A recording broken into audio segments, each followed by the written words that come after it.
A few years ago, I found out I had a benign tumor in my pituitary. It's all okay now. Okay, I'll probably forget to tell you otherwise. But the first course of action was to take medication, and it didn't stop the growth, so then I needed surgery. A few days before the surgery, I was journaling in the hospital, and I saw a small bird fly past my window. And the song, "His Eyes Are on the Sparrow," came to mind. One of my best friends loved this song. It was her grandmother's favorite, and she used to sing it all the time. And so I'm going to play us a short clip of it. There's lyrics if you want to sing along.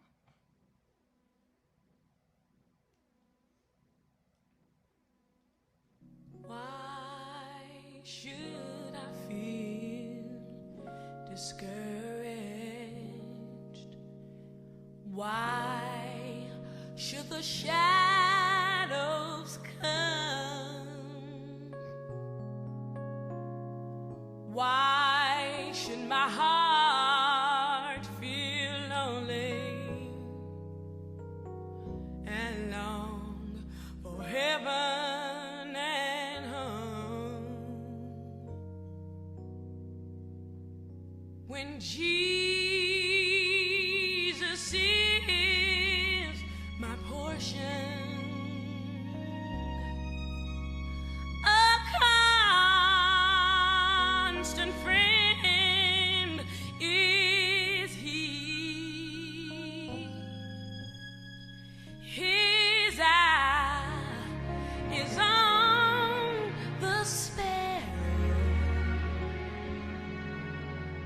and I know He watches over me. His eye is on the sparrow, and I know He watches me.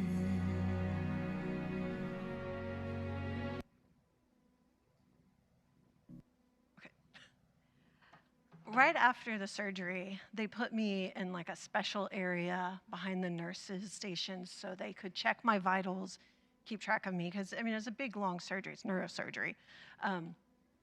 And I remember having a horrible night there.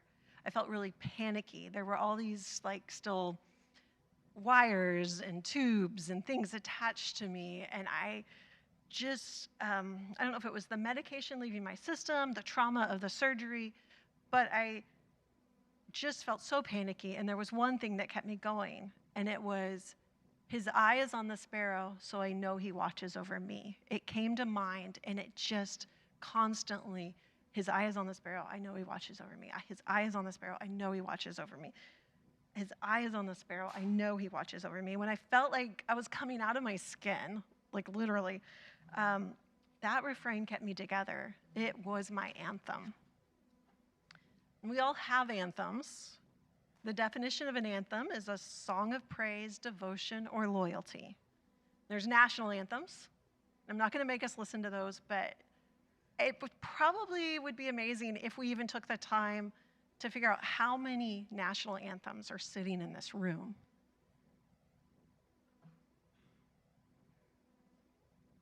And we also have personal anthems. Songs that mean something personally to us, a memory, a feeling, something that gets us moving. And you could be thinking, I don't have an anthem. Nope. But you do. Whether you are aware of it or not, whether it's set to music or not, there are things in our brain that become our songs.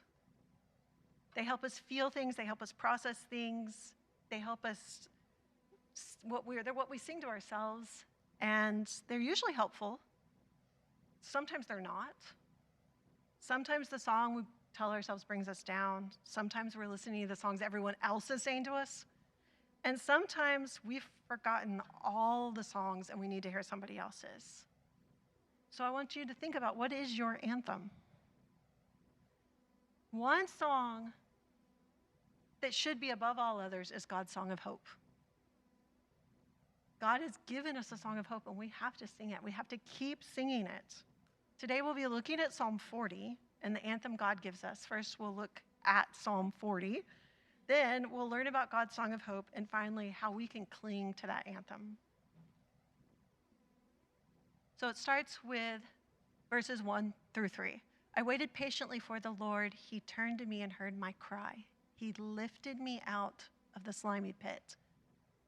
Out of the mud and mire, he set my feet on a rock and gave me a firm place to stand. He put a new song in my mouth, a hymn of praise to our God. Many will see and fear and the Lord and put their trust in him. David, who wrote the psalm, King David, was in a bad place.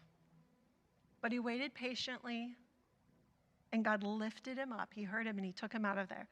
I heard the pastor, Louis Giglio, refer to this as a foundation and an anthem. Everyone on the planet has an anthem.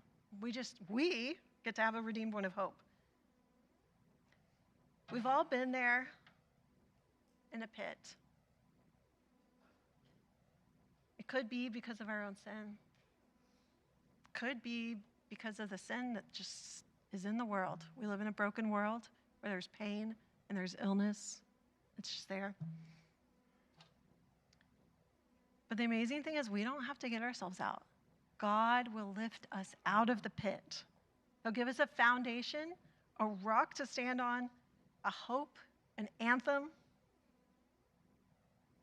And that's where I wish the psalm ended, right? That's where actually a lot of people end the psalm when they're preaching on the psalm. They're like, great, we got to verse 3, hip, hip, hooray. We have the song, we have the foundation, we got the rock, we're good.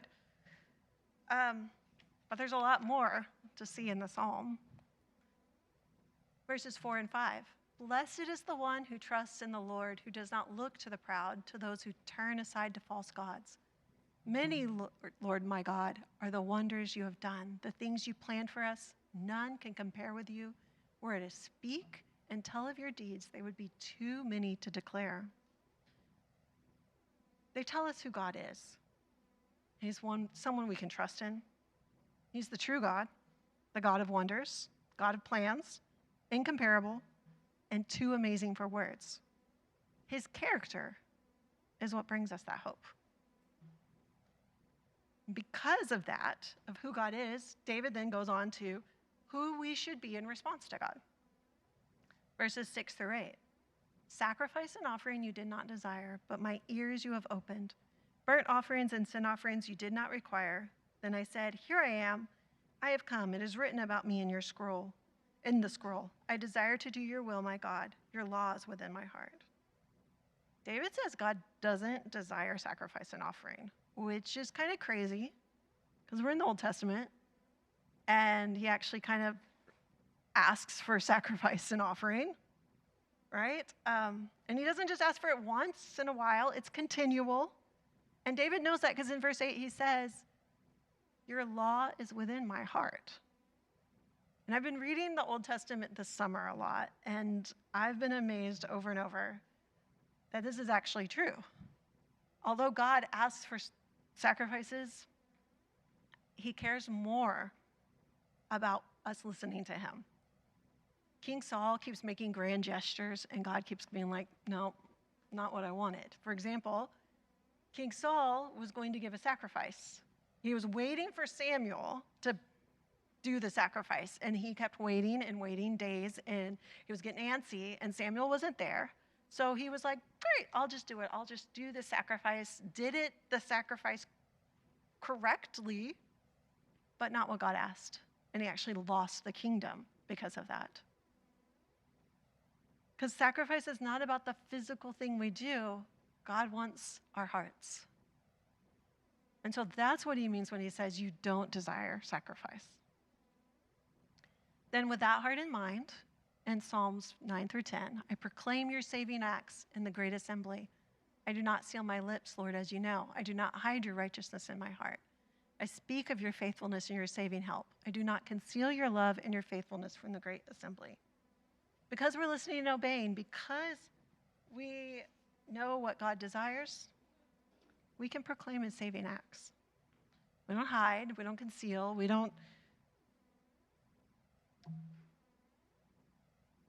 it's not about what we have done, what we are given to do. It's about what God did. Thankfully, because it would be too much work to do it ourselves, right? So God looks in our heart and sees who we are. But for some of us, that's like, no way, thank you. No, thank you. I don't actually want you to see and hear. It's not so great. But actually, David's heart wasn't so great either, right? Like, he killed people, he had an affair, all sorts of chaos. But his heart was still called a man after, he was still called a man after God's own heart. Because it's not about perfection, it's about direction. It's about which way our heart is going. With all that, David makes his request. Do not withhold your mercy from me, Lord. May your love and faithfulness always protect me. For troubles without number surround me. My sins have overtaken me, and I cannot see. They are more than the hairs of my head, and my heart fails within me. Be pleased to save me, Lord. Come quickly, Lord, to help me. He needs God's mercy and love and faithfulness again. And this section is why I wanted us to stop in verse 3. I think it's why a lot of people stop in verse 3. He's in trouble again. Like, it is great when we've been pulled out of the pit, standing on the rock, got our foundation, got our song. I don't want us to have more pits. I don't want to have more pits. And he's back there and he's saying, my sins have overtaken me and I cannot see. This pit could be because of David's own fault. He did the digging. He's the sinner. But he still knows God and trusts God and is begging God to come. Making it worse, there are people who want his demise. They're excited he's in this pit. Verses 14 and 15, may all who want to take my life be put to shame and confusion. May all who desire my ruin be turned back in disgrace. May all those who say to me, aha, aha, be appalled at their own shame. They're laughing at him. And they are ready for his shame. And you know, David could have taken revenge, right? Like, he is a fighter. He has taken quite a few people on in his lifetime. But he didn't. He asked God to take care of it for him. David turns to God. But may all who seek you rejoice and be glad in you. May those who long for your saving help always say, the Lord is great. But as for me, I'm poor and needy. May the Lord think of me. You are my help and my deliverer. You're my God. Do not delay. He is reminding himself, the Lord is great. Somewhere in David's anthem of hope are those words, the Lord is great. And he is great. The Lord is great. He's our help, our deliverer. And when we're in the pit again, like David, remember the foundation and the song and wait patiently, although David does kind of like say, come quickly and do not delay. So I don't know how patient he was, but also wait and keep singing that song. The hope. But what was David's anthem? What was it based on? And what is yours based on?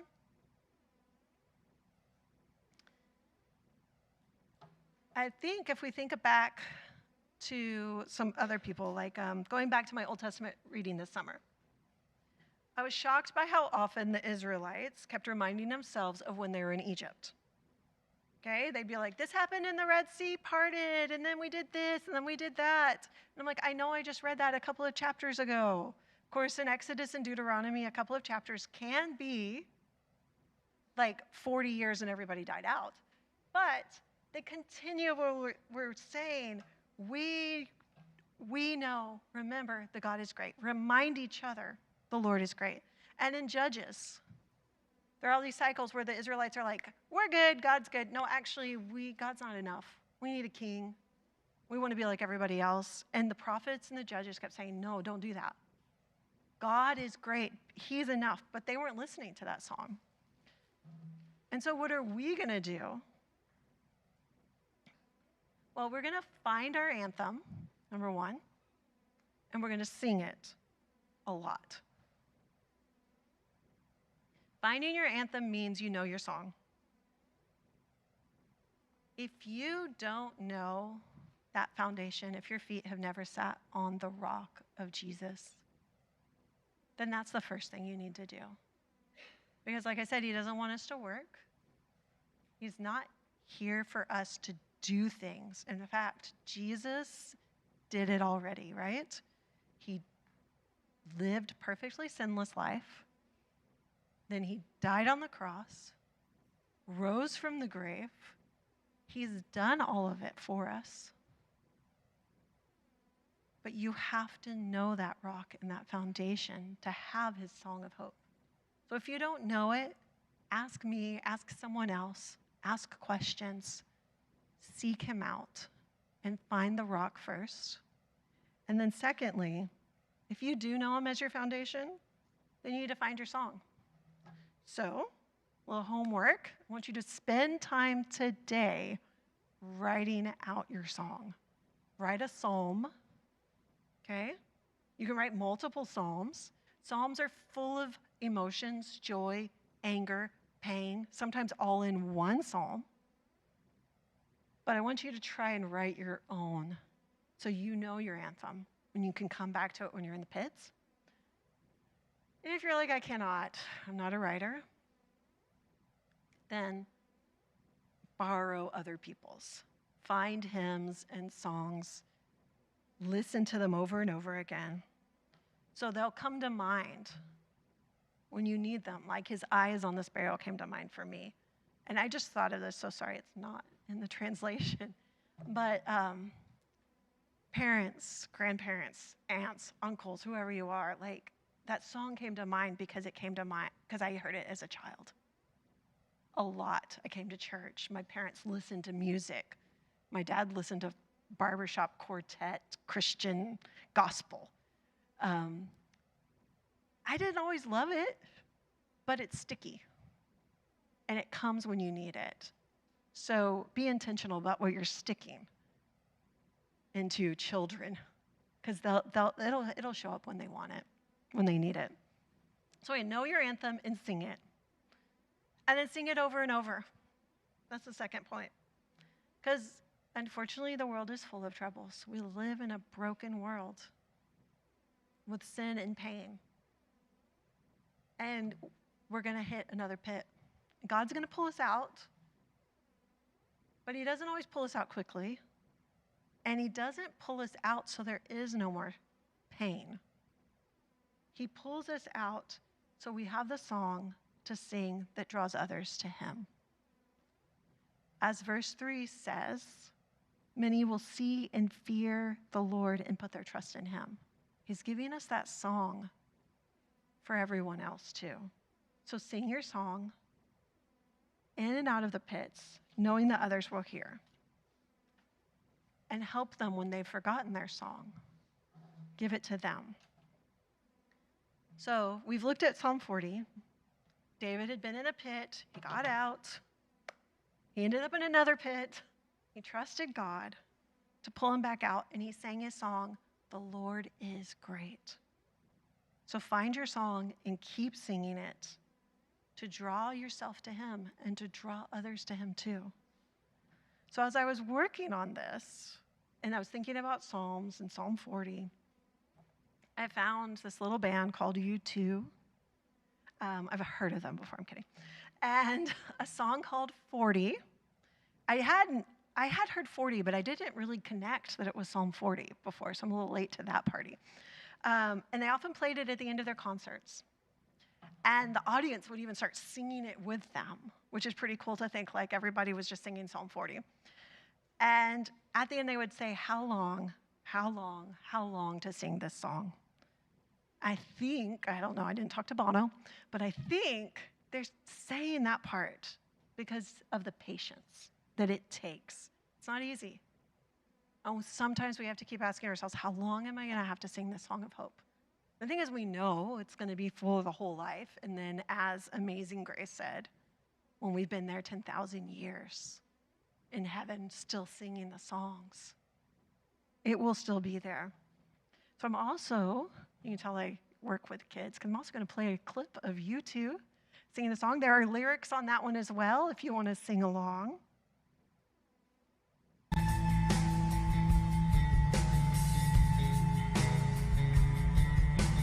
Waited patiently for the Lord, incline and heard my cry. Lift me up out of the pit, out of the miry clay. I will sing a new song. I will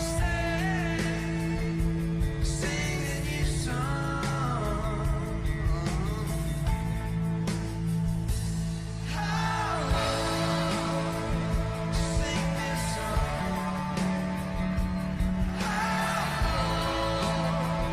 Sing this song.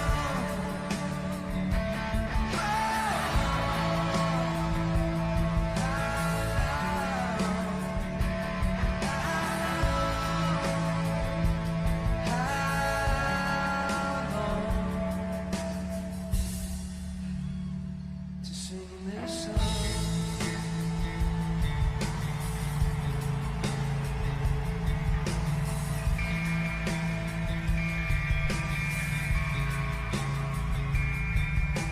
Set my feet upon a rock, made my footsteps firm. Many will see you. I will sing a new song. I will sing a new song. My Lord, to sing this song. To sing this song.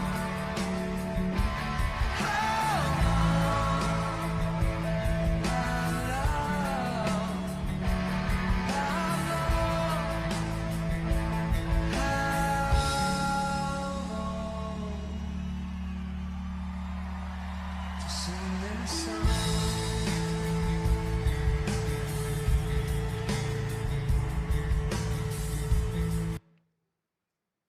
So the Lord is great. What is your anthem?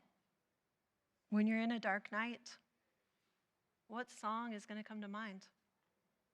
Is your anthem ready? Can you sing that anthem and let others know that He's great too? I'm going to pray. Father, thank you that you are great. Thank you for your Son who did the work so our feet can be on the rock.